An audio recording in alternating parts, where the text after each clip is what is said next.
These are still the 10 worst things I have ever heard about how to legally avoid tax on an airplane or a vessel in the state of California.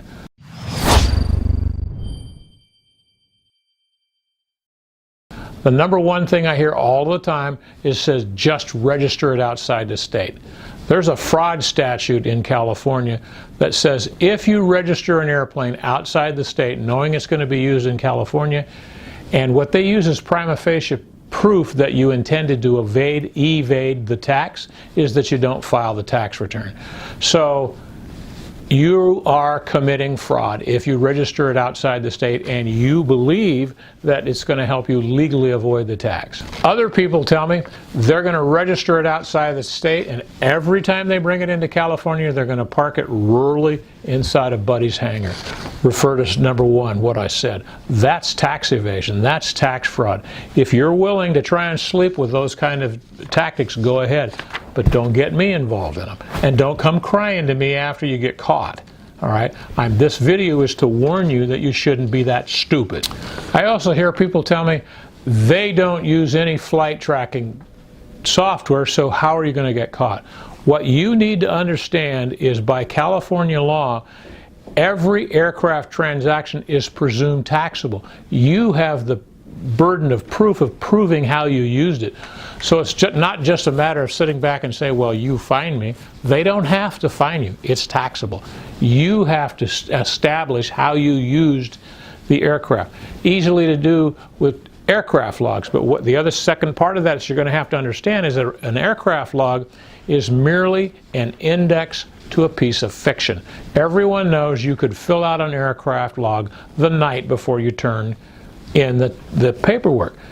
The only way you're going to turn that aircraft log into a work of nonfiction is by providing fuel receipts that shows that you were actually at that airport, because a properly filled out fuel receipt will have a date, a location, and a tail number on it. So you match up the fuel receipts to where you say you landed. It's pretty simple. I hear stuff like this all the time. I wrote $1 and other valuable consideration on my FAA tax return.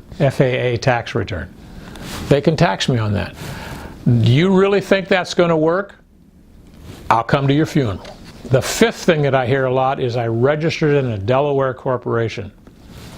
It does not matter where your aircraft is registered. You could be registered in a Delaware corporation, take possession of a new Piper in Florida, and you could be a resident of Ohio. None of that has any real effect on whether you're subject to tax in California. If you bring the airplane into California and use it in California, it's subject to use tax here. The sixth thing, I registered in Oregon. I have an address there. Think about where all of these comments are going, okay? What really matters is your responsibility to prove where the aircraft is located and how it was used. Just because it's registered in Oregon, just because you think you're an Oregon resident, all of that doesn't matter. What really matters is, do you have the documentation that supports whatever point of view you're trying to establish in the mind of the auditor? Number 7, I'm a broker. I buy things under my resale license, so it doesn't matter. Bullshit, okay? There's a lot of people who do this, a lot of people who buy airplanes with a resale certificate so that they don't have to pay use tax on it, and then they use it. If you understand the law in California, if you buy something using a seller's permit and you don't pay tax on it because you're taking the position that is in your inventory, the minute that you make any personal use of it, it's subject to tax. Personal use includes putting it on your depreciation schedules, flying it in the only use you can make of an airplane is demonstration and display, okay? Or if it's being moved for maintenance, okay? Those are the only two acceptable uses. I had a guy that wanted me to help him establish that he didn't owe the tax with the state of California, and he has a seller's permit. We were doing fine up until the point that the state went on to the internet and found out that he had won nearly $100,000 with that exact airplane competing in some kind of a contest. The internet's not your friend. The eighth dumbest thing is, I'll negotiate the tax down. No, you won't. It's like being partially pregnant. You either are or you aren't. There's no mechanism for the state of California to negotiate taxes with you on aircraft purchases. Okay, it doesn't happen. Don't believe it. Don't believe anybody that tells you they can do that. Number 9, I'm pretty old and getting ready to die. Can you keep them away from me till that happens? Well, I can, but it's not going to make your state not owe the tax. So what are you trying to accomplish? Besides that, don't postulate that you're getting ready to die. Just make up your mind you're going to live for the next 30 years, take care of your health, make it really happen, and hire me before you make the purchases, and you won't have these traps that you fall into. Number 10, I hear this one a lot. I'll take them to court. Yeah, you will.